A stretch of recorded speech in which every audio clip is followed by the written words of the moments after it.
Well, let's go ahead and get started. Today, we're going to be talking about section 3 in the Thought Leaders Practice, your market. And this is the second part of the think, sell, and deliver framework that they teach. And for selling your ideas, in chapter 7, they talk about clicking with value. In chapter 8, they talk about selling thought leadership. And chapter 9, the power of positioning. And one of the things I liked so much about chapter 7 is how they talked about clicking with value. You really wanted to get a click between you and your prospect on the value that you provide. And they do this through the articulation of problems, that there's these known spoken problems that everybody knows. There's known unspoken problems that everybody knows, but they don't talk about. Hi, Matt. Thanks for joining us. Hey, sorry, I'm late, Caelan. Hi, All everyone. good. And then there's also these unknown, unspoken problems. And so my question to open today's conversation is, how do you discover a problem if it's unknown and unspoken?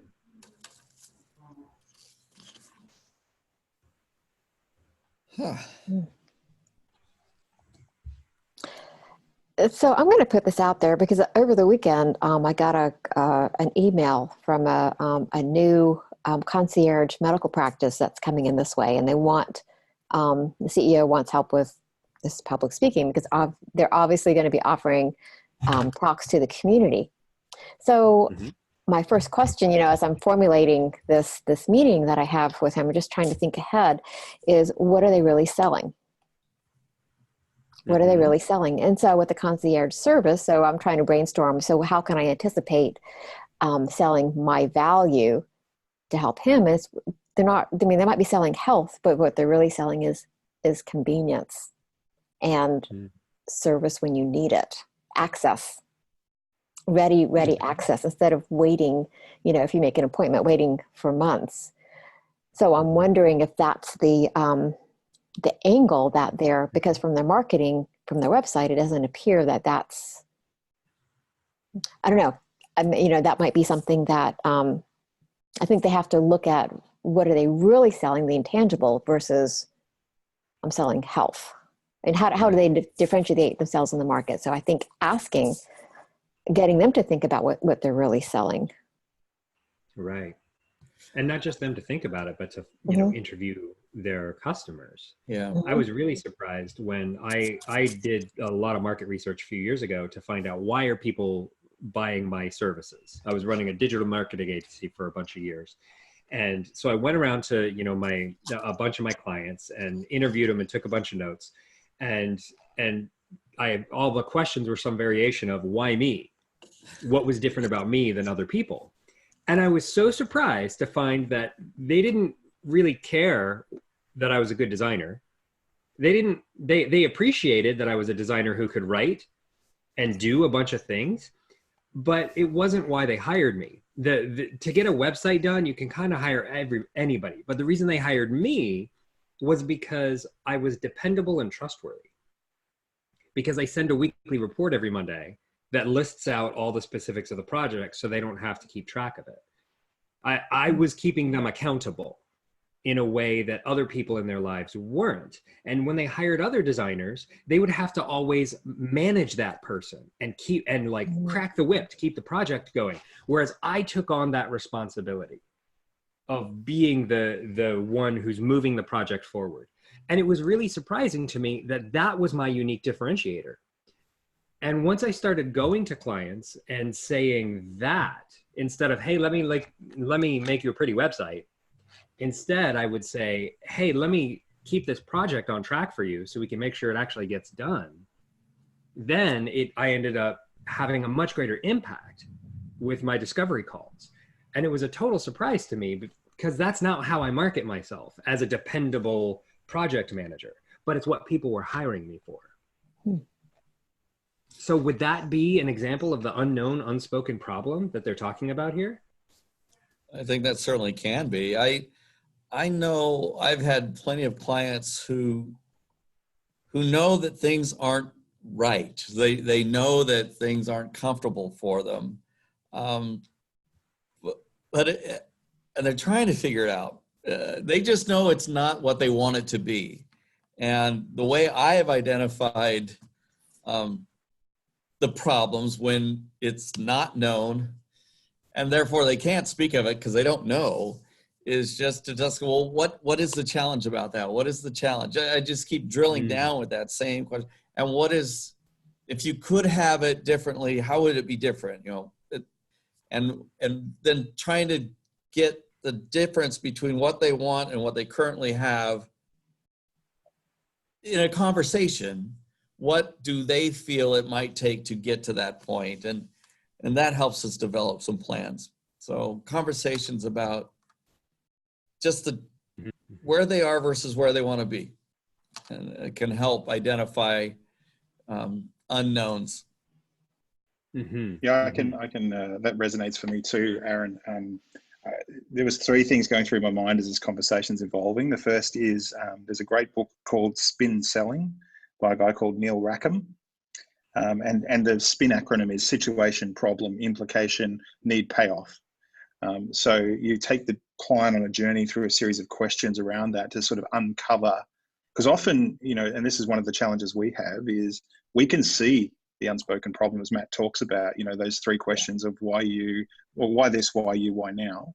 And really just, I suppose, helping them on the journey. It's a coaching conversation, right? To take them from, hey, you're struggling with this problem, you know, rather than telling them, you're asking them. So what does that, you know, what does that mean? Yeah. The second thing, and it sort of resonates back to what you were saying, Caelan, is there's a guy called Frank Kern, who's quite solid in the internet marketing space, and he's the godfather of internet marketing. Yeah, he's a really good guy, and he talks about essentially his sales technique is helping people build a plan, which is kind of coming back to what you're saying, Aaron, is what's the difference between where they are now and where they want to be. And his sales question is simply this: can I help you with that? Can I help you implement that? You know, which is a little bit like what you were saying, Caelan, around, you know, what people were really actually seeking was someone to help them implement it. The chasm between where they are and where they need to be is really, they need a trusted advisor and someone to keep them on task. And that's not something many people will admit up front, but you have to unpack it. You know, and there was a third thing, but it's gone from my mind. But anyway, those things are hopefully helpful. Oh, that's what it was. The 5 whys. If you've come across, you know, lean thinking, the 5 whys is just kind of, that's a problem. Why is that? Well, why is that a problem? And so on, drilling down. That's the Toyota production system kind of method for sort of unpacking that unknown, unspoken. Yeah. Yeah, the unknown unspoken is it's sort of like this arcane piece of the conversation that is the secret sauce that we bring in, because it demonstrates our knowledge of their problem is greater than theirs. And that's what makes you a trusted advisor, is when they realize, oh man, I didn't even know I had that problem, but you're totally right, I do. I guess that's why they call it thought leadership, right? Because you're leading people through thought. That's right. Yeah, that's true. I never thought about that. That's good. Well, it's so easy. It's so tempting to say, here's where your problem is. I mean, you're talking about it, and I'm guessing, but it wouldn't help them as much to kind of come to that conclusion themselves. I mean, that's what I found. When they come to it through, like you were just saying, a coaching, a conversation, I don't know, then they see you as the facilitator of the solution of their problems. And that's exactly why you're there, to help them facilitate solutions. Yeah, and if they have a problem and solutions exist, chances are pretty good that they've come across somebody saying that solution before, and they thought, oh, that's not what I need. They've already turned it down. But it's only when you can get them to bring the solution out themselves that they say, you know what, that's really smart, because I came up with it. I realized that that's what I need to do. Yeah, buy-in is so important. So important that, you know, as Aaron was saying, it's tempting to jump straight to that solution, but there's no buy-in, you know, because it's your thing, it's your idea, it's not their idea. Right. And that's part of the art in it, is getting them to believe it was their idea. Yeah. Yeah, that's why I like their delivery mode so much, because they divide what is telling, what is showing, and what is asking. And coaching is fundamentally an asking mode, where you don't tell somebody what they should do in a coaching conversation. You have to lead them with questions, like you're the Pied Piper, and you put down a little question for them to follow along the trail. And you want them to get where you're taking them to, but you can't take them on a leash. You know, you have to make them think that they're going independently.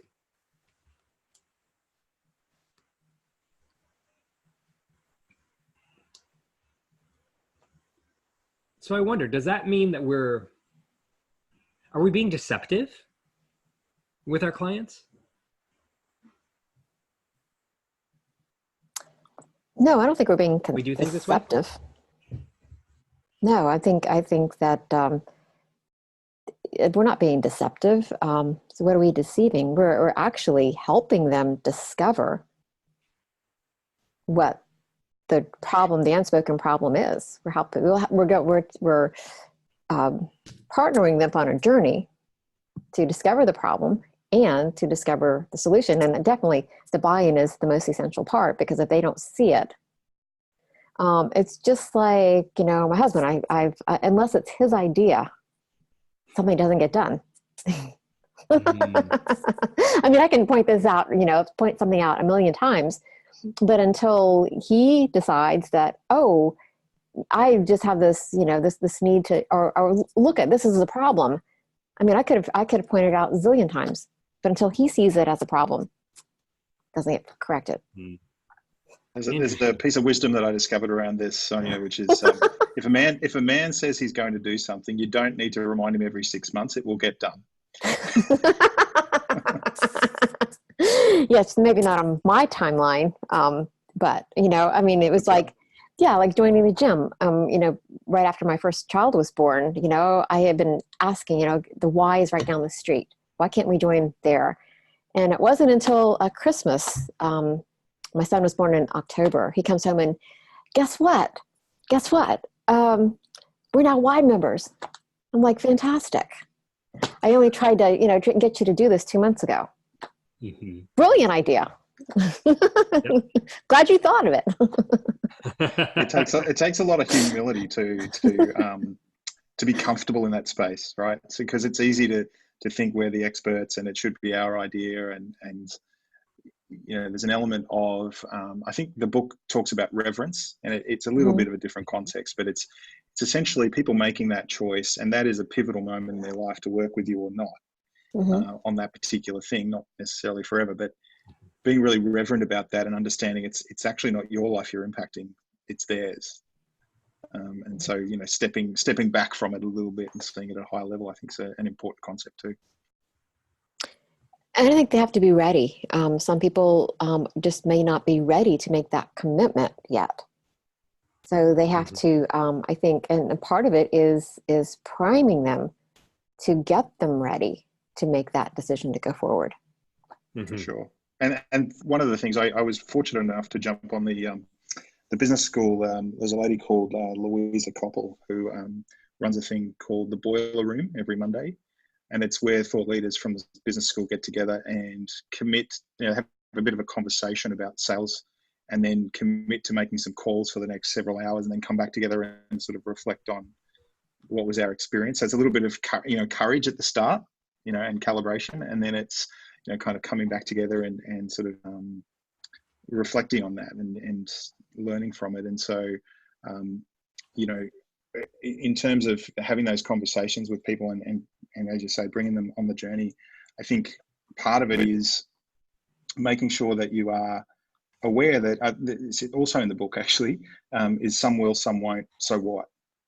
And the conversation around that, I think, a powerful question you can ask on a sales call or in a meeting is, so what's the timing around this? What do you see the timing of this being? Because that gives you a sense for how ready are they to buy.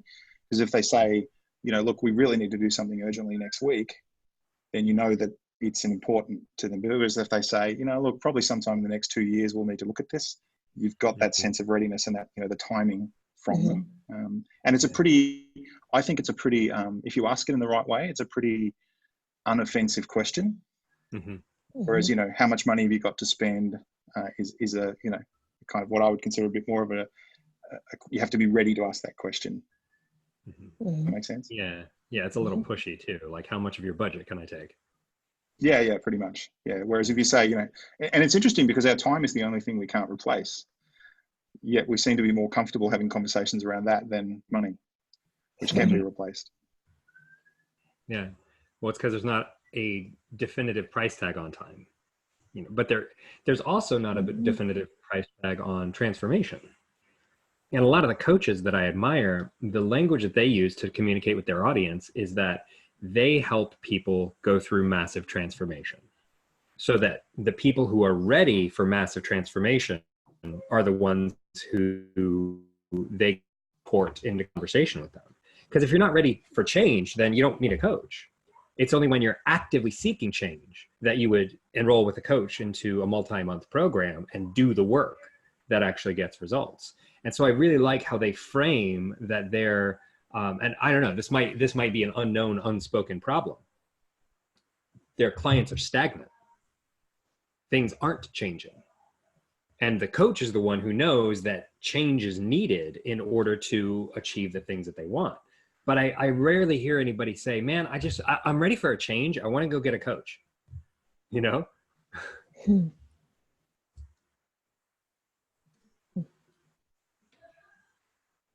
Yeah, so I really like this idea of unspoken problems. I like how they say about it in the book that, you know, it's the one that they'll confess after a half a bottle of red. But the unknown problem, this still kind of stumps me. Is it that the client, it's unknown for the client, but it's known to us? Is that the difference?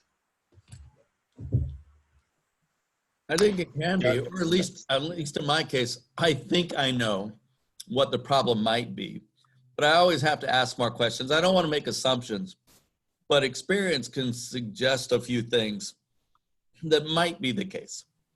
You know, so that's where I land on that question. I think I might know, but I won't go in ever assuming I know. But I'll ask questions that bring out more information that can get me towards a more solid feeling about whether I actually know or not. I think there's also that piece around conviction, right, and standing in your conviction, which I think is a little stronger than what you're suggesting, Aaron, which is, I think the combination of reverence and conviction. So if you take them on that journey of, you know, the known spoken, the known unspoken, and the unknown unspoken, if you genuinely can't stand in your conviction that this is the solution to that problem, then, you know, and the book talks about this as well in terms of being sold as a first step. You have to be sold on the fact that this is going to help them. And if you're not, you actually owe that to them. If the conversation doesn't unpack that and you don't feel convicted about that, it's actually irresponsible to try and link it back to what you have to offer, because that doesn't demonstrate the reverence about the solution, if that makes sense. Mm-hmm. I like the humility that you come to, Aaron, with, you know, I think this is your problem, but let's dig deeper to find out. You know, that shows, that does honor the client.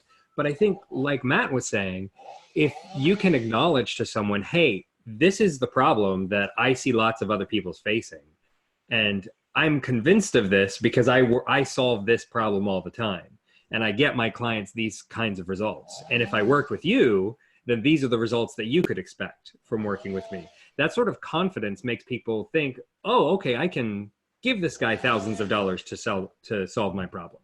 Mm-hmm.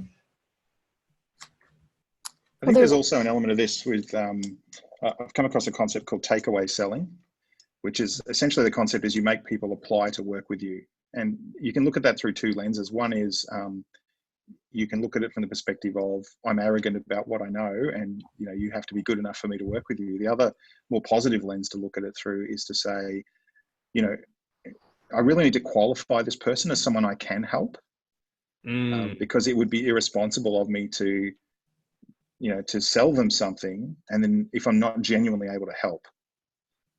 So that's more the sort of the humble mindset that you're referring to there, Very Caelan, and that courteous Aaron's way to do it. demonstrating. Yeah, I like that a lot. Well, on that, I think that goes back to the question of deception, where if you really can't help it, the person, then you are deceiving. But I also think that sometimes clients come with a blind spot, and we all have blind spots. And it's easier for us to see them looking from the objective perspective versus someone who's deep in the weeds, who can't see the forest for the trees. Mm-hmm. So I think that, coming from it from that 30,000 foot level and they're right down at ground level, we have an opportunity to see things from another perspective based on our experience where they might not be able to see it where they're standing. Right. Right. Well, I'd like to move on to chapter 8, selling thought leadership. And this has a really interesting framework for how to handle the conversation. The conversation, your energy, and your mindset, both before, during, and at the decision point. And so they use the visual model that, the 3x3 visual model to talk about all these different aspects that you should bring into the conversation. And these all help with delivering an invitation successfully. And so my question is, what is your invitation right now? What are you currently inviting people to do with you? Currently, I'm involving organizations and those who are looking for somebody to help their managers become better managers. And I invite them to identify 2 or 3 managers in their organization who are ready for transformation, who want to be better than they currently are, and who could use a coach in that process. Nice. That's my current invitation. Great. Great. Thank you for sharing. Sonia, what about you? What's your invitation? My invitation is for mid to senior level leaders or managers to work with me to improve communication skills so that they're clear, confident, and most importantly, they connect. Nice. Clear, confident, and connection. Those are 3 good C's. Mm-hmm. What about you, Matt? What's your invitation? At the moment, I'm working with, I've got a bit of a different approach, I suppose. I'm working with partner organizations. So my current campaign, I guess, is really looking for people who can open the door to the conversations around how the human side of change integrates with the technology side of change and how to make that effective. Because my observation is that oftentimes what happens is technology is delivered and what ends up happening is the people are not ready and they don't adopt it. And they don't leave behind a capability to continue that, sustaining that change. Yeah. So it's a little bit of a different play for me because I'm not directly engaged with clients yet. I'm actually trying to build some good relationships with partners who can open doors for me in some of these larger accounts. And those have been really positive. I've had a lot of positive feedback about, yes, this is definitely a problem we need to solve, which is kind of nice and validating as well. Oh, that's great. Yeah, it's excellent when you can do some deep market research before you really start pushing your offer, because then you can customize it to what the market's actually ready for. Exactly, yeah. But I have been, we talk about how we sell our thought leadership, and I guess I've come from, day rate consulting, and I'm talking now more in terms of selling programs, and that's resonating really well. People are really responding well to the idea that, oh, you don't charge by the day, you charge by the the outcome. So that's been going well as well. Yeah, that's a huge shift, getting from being paid for time to being paid for outcome, because you can't really quantify outcome in the way that you can being paid for time. Definitely. Yeah. The invitation that I've been working with lately is I help entrepreneurs who are ready to level up. And I set up repeatable marketing systems for them so that they can spend more time working on their best work instead of trying to figure out how to handle their marketing. And like you, Matt, I'm making that transition from charging by the hour to charging by the outcome. And it's interesting that a lot of the people in my audience are accustomed to interacting with me as a time-based professional. And so it's taking some time to educate them about this different way that I'm doing business, because they hearing the invitation to join my coaching program, let's say, or one of my training programs, it doesn't land when they still think of me as an hourly consultant. But after they see me giving offers 2, 3, 4 times, then it's starting to it's starting to click a little better, and the invitation isn't so foreign to the audience. I'm starting to get more traction with it. Has anybody else noticed that kind of a transition with how your invitations are landing with your audience?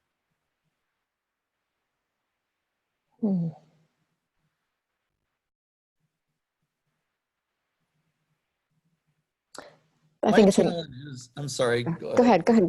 Go ahead. My challenge is that the people I want to serve, the ones I am ready to help, aren't the buyers necessarily. The managers don't decide.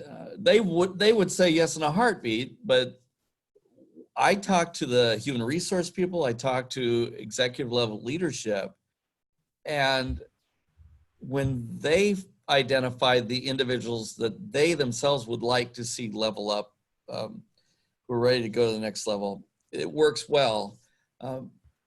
Because again, the managers themselves aren't the ones who usually, they're not the ones that pay the bill. And so that's a bit of a challenge for me, is when, as you ask that question, the ones I need to talk to aren't the ones I'll end up serving. Yeah, that's yeah. true. I mentioned this on a recent webcast, and I think it threw some people for six. But there's this idea of Spade. I don't know if you've come across it before, which is the suggester, the purchaser, the advisor, the decider, and the end user. And all of those need different messaging. And sometimes one person can play multiple roles in that sort of whole equation.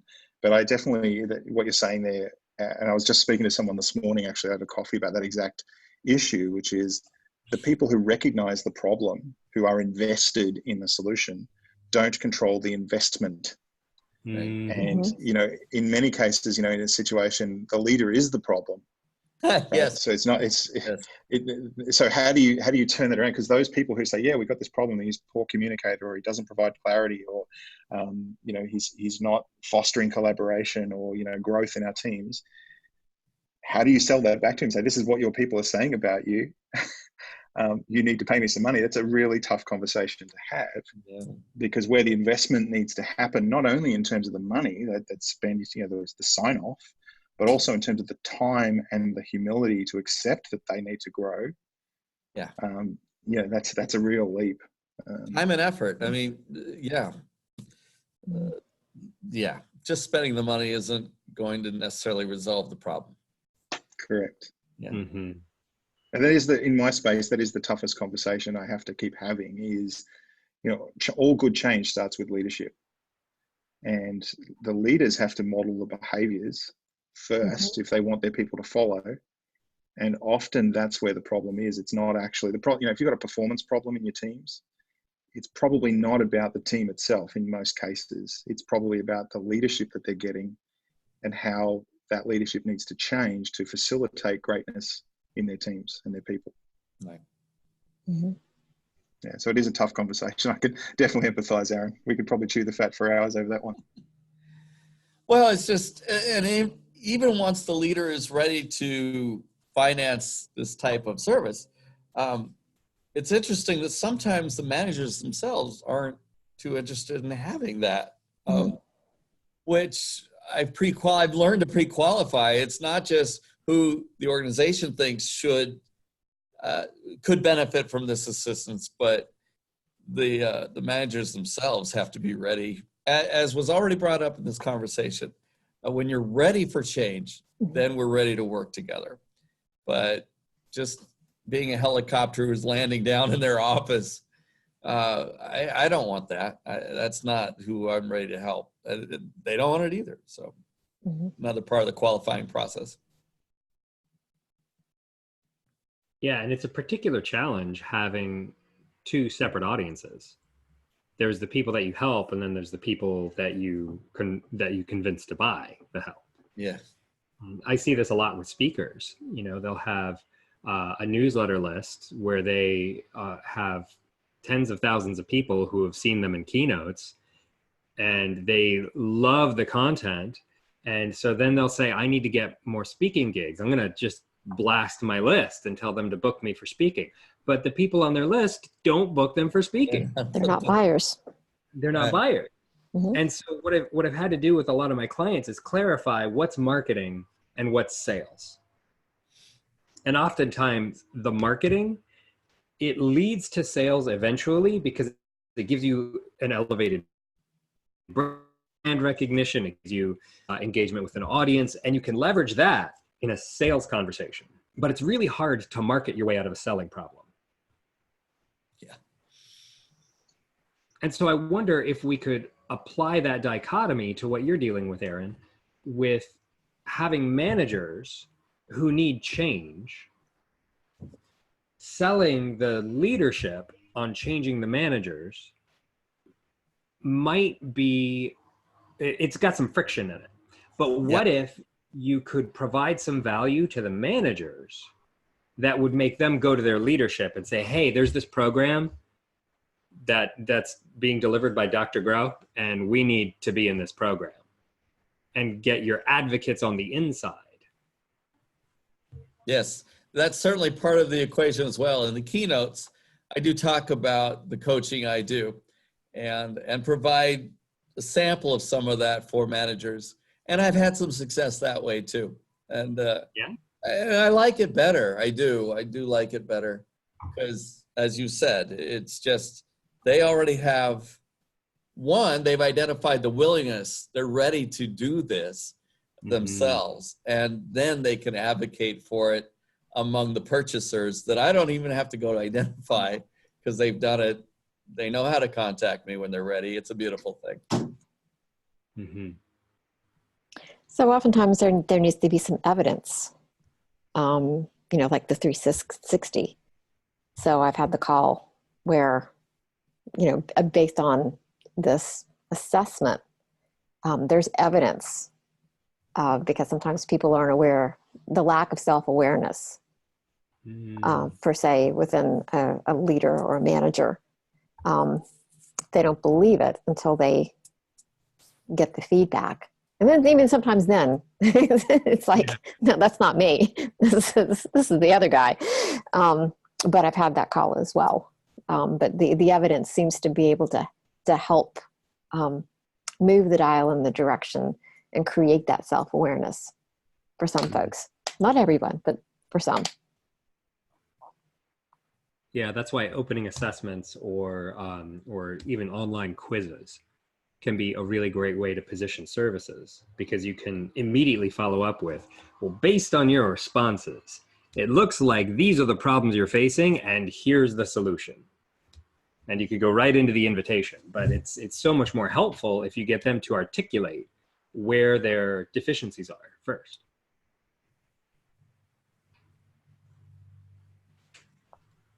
So is that a prerequisite for making an invitation?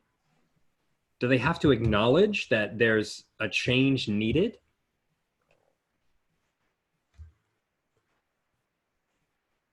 I think if you want the sale to land, then I'd say yes. Yeah. You know, because if there's not a gap between where I am and where I want to be, to use Aaron's you know, example earlier, then you know, I've got no recognition that I actually have a problem. And so therefore, why would I buy something if it doesn't solve a problem that I perceive that I have? You know, which comes back to that sense of leading through that, you know, known spoken, known unspoken, unknown journey.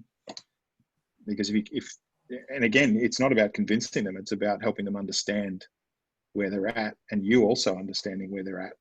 And so, you know,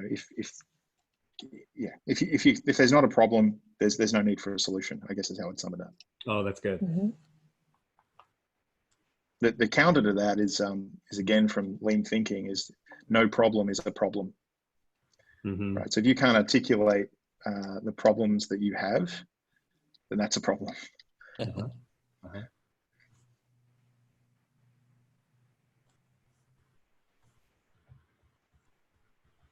So is it enough for us to tell them what their problem is? Or like one of our earlier questions, do we have to get them to discover it?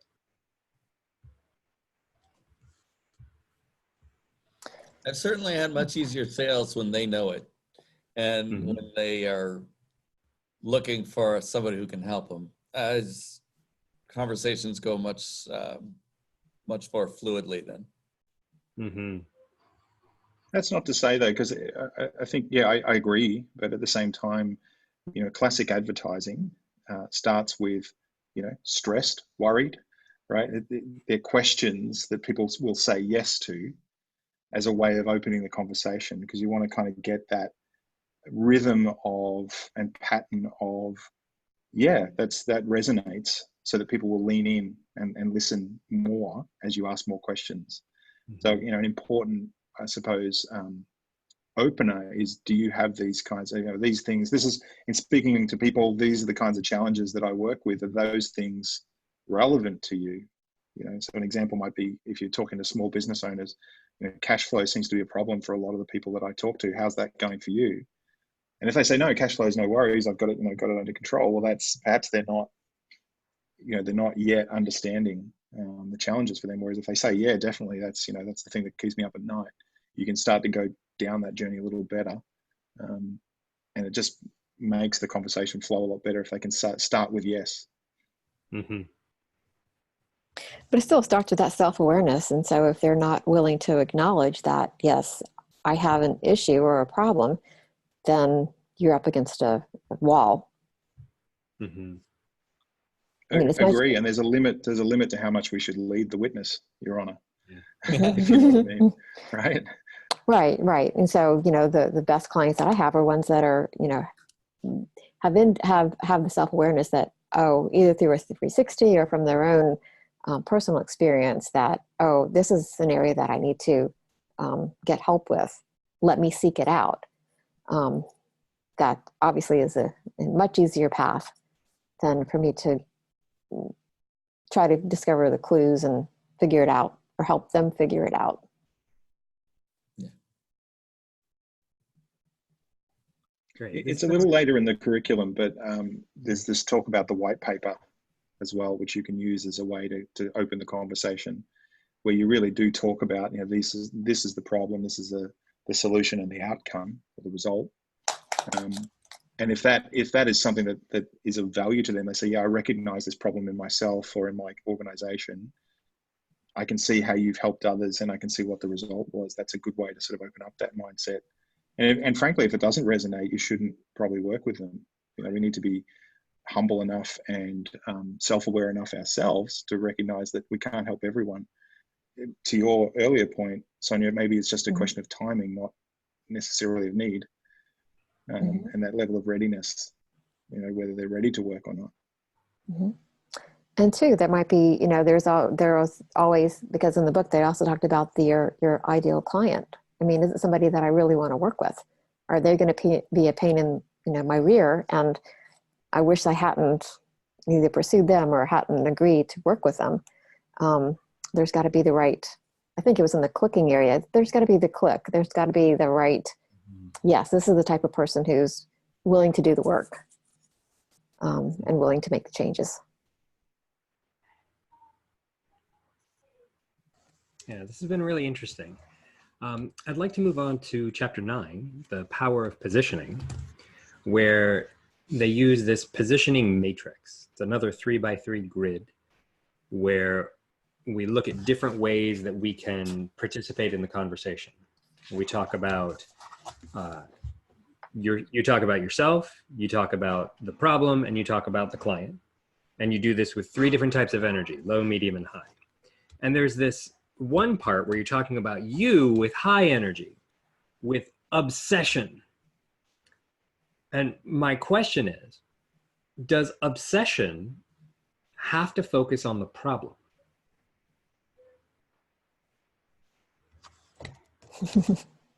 No? What else can obsession focus on? Well, I'm a passionate promoter of management excellence, so I have a major focus on seeing people be excellent in what they, in my end goal for them. And that's my obsession. I would love to see the end of bad manager stories on the planet. So, but see, that's my point. That's the problem. That is the Bad problem. managers is the problem. Yeah. But my desire and what I talk to people about is being excellent, and that rids the problem. I don't know. I like looking more to the positive. What I just said was certainly focusing on the negative, but the goal is to have everybody who's overseeing others be really good at that, which is currently not the case. And this is why I brought up this question, is that so many of us, we talk about what we do in terms of the results we want to achieve and the outcomes that we want to provide. But then to get there in a passionate way, it seems like or at least many of the obsession type statements that I've seen, they're focused on helping the client overcome the problem. My passion is helping people, blah, blah, blah, blah, blah, blah, blah. But you have to help them survive their problem. That's what you're helping them from. Right. And so I guess I'm asking, like, is there any way to position an obsession in purely positive terms? I actually think that, or at least my interpretation of the positioning matrix in the book, is that the you, it, and them helps you break that down. So the obsession, I think, is more like what Aaron was saying, which was, being passionate about management excellence, for example. The it is how you deliver that. It's a program or it's coaching or whatever it is. And the them is the problem you're helping them solve. Mm-hmm. So I think you could break it down that way. You don't have to, but I think that's a useful framework to talk about it. The obsession really, for me, is that passionate energy that Aaron talked about. I'm absolutely passionate about seeing people, become excellent managers. And why would they want to engage you in this program is more about them than you. It's, help you solve those problems so you can share my obsession, if you will. Mm-hmm. Right. Mm-hmm. Yeah, and I agree. I think I would focus obsession. I focus obsession on the outcome.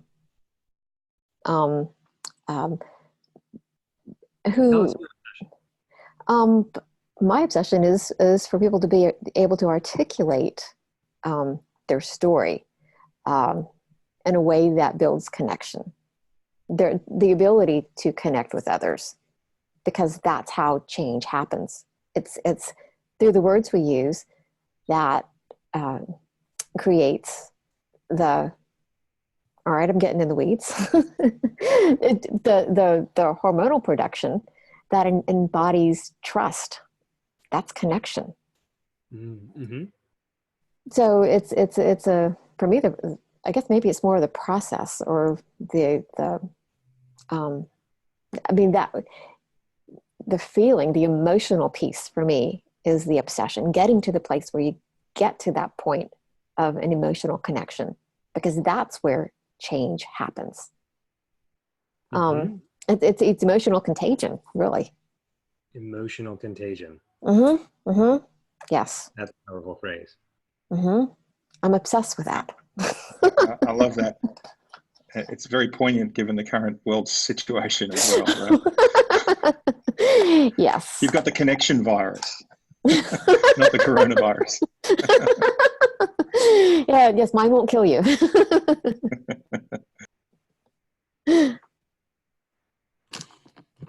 So why do we need obsession? How come that's in here? Because it's the emotionality. I mean, if you're obsessed with something, you are packed with emotion. And again, it's the contagiousness, because if I'm obsessed, you're more likely to also capture this feeling and become emotionally involved with whatever it is we're trying to solve. Mm-hmm. Mm-hmm. Yeah, I like that. Nobody wants to hire somebody who's bored with their work. Mm-hmm. Mm-hmm. Or who doesn't care. Yeah, yeah, and it's neurologically, this is how we, as coaches, consultants, if we're obsessed, then our client can't help but become highly involved, and maybe not to the point of obsession, but they're more likely to come along and partner with you. So what do you do if you're not obsessed? I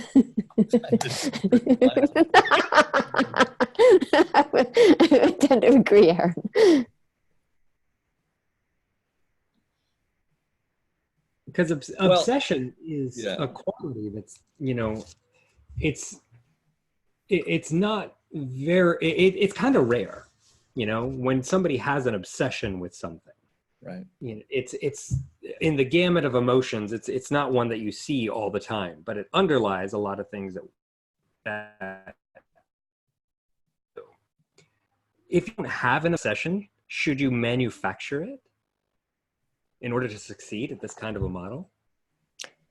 If you have an obsession, I don't think you can manufacture it. Because if you have an obsession, you're driven.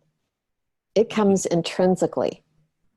It's like the people who say, oh, I should do this. That's externally imposed. You're not going to go anywhere if you should. But if you want it, if you're driven, if you're obsessed, it's intrinsic. You can't help yourself. Mm-hmm. Mm-hmm. And you asked, if we don't have that, should we develop it? And I'm like, it goes right back to what you just said, Sonia. It's a should. It's a should. Good, and it's time to find something else to get excited about. Yeah, if it's a should, it's not going to happen. At least in a way that is going to manifest in an exemplary way. Yeah, it's just not there.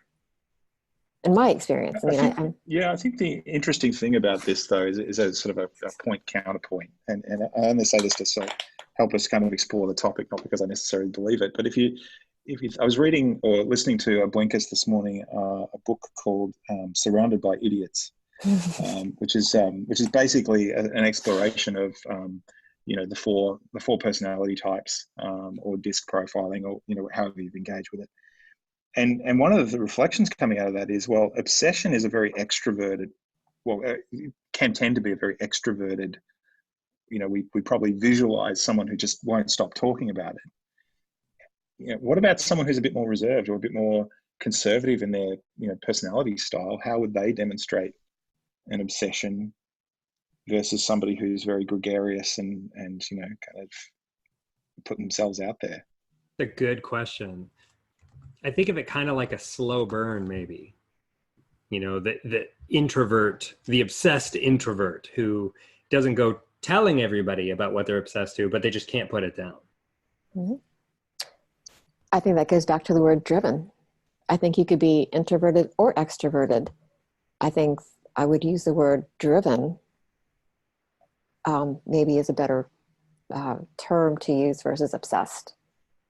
Yeah. And what's interesting about driven is when you are being driven by something, you are the object and not the subject.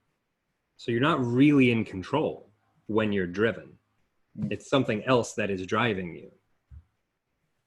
Mm-hmm.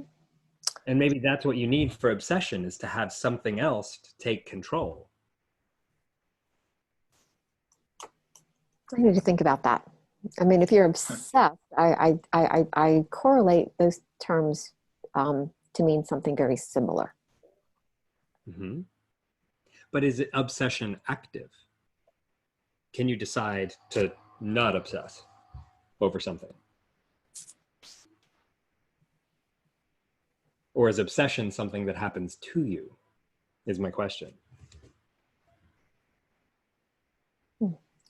Because I don't know anybody who's like, yeah, I was obsessed with this thing, but now I'm just not that into it anymore. I just decided I wanted to drop my obsession.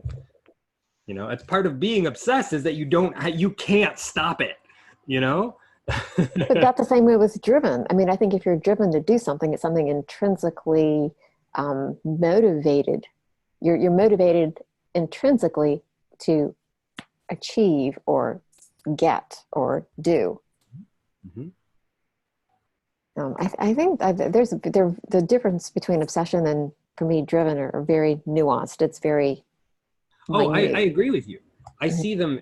I Mhm. see them in similar terms. But my point is, I don't think that either of them are necessarily within our control. Like if you're driven, you're not actively driving. You're being driven. So it's you have a passive role. And the same with obsession. You don't actively obsess over something. Something else is taking control of you. No, I think you drive it. I think you drive it. Yeah. Well, I get what you're saying, Caelan. I do.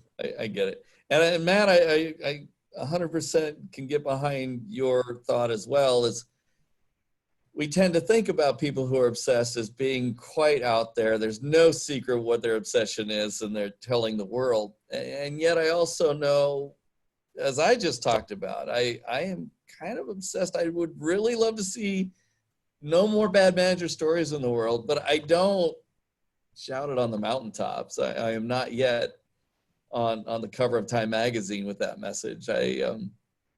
I speak to people about it, and I find the organizations who have the same idea, at least for their organization, and I work with those. But I'm not, I don't know.